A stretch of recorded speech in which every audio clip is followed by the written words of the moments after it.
Hey, good afternoon, anglers. This is Will Doud-Martin, editor with Bass Angler Magazine. Today we're out on Lake Berryessa. It's the fall of the year, so fish are moving up. They're starting to follow some shad towards main lake points and the backs of creeks. We've got a little overcast skies today, some chop on the water, so I've decided I'm gonna throw some topwater today.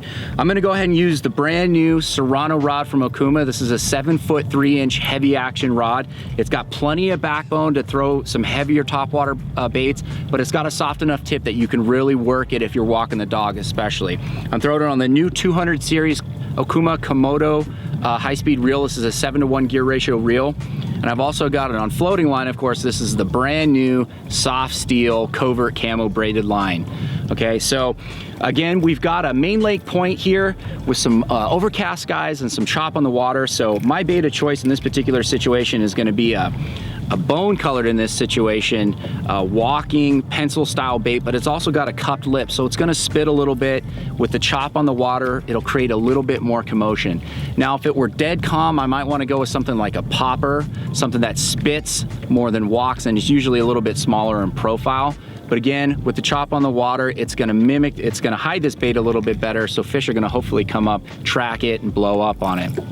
Again, we've got a main lake point here that works its way into the back of a cove. Hopefully shad are starting to move into the back of this cove. So this is good sort of stopping point for bass on their way into the back of the cove following the shad. So I'm gonna start here and then work my way into the back of the cove, see if the fish are back there, if they're not out here on the main lake point. Again, with the heavy action rod here, it allows me to really set the hook well when I do get a fish to bite with a soft enough tip that I can work this bait really well. If it were brighter out here, I might go with something that's got more of a clear color to it, because the water is pretty clear today. Something with a clearer belly on it. But with the overcast skies, I like something in the bone color.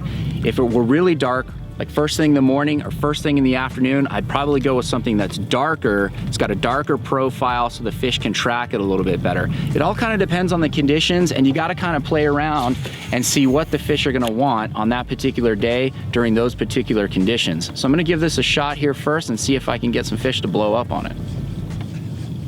Now, because the water temperature is still relatively warm for this time of year, I think we're looking at about 64 to 68 degrees. I'm gonna start with a relatively fast cadence here to see if the fish are chasing.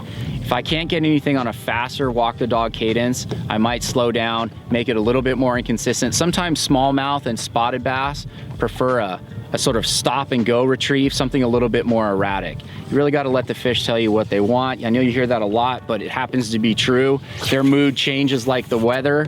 It's very unpredictable. So you got to let them tell you what they want.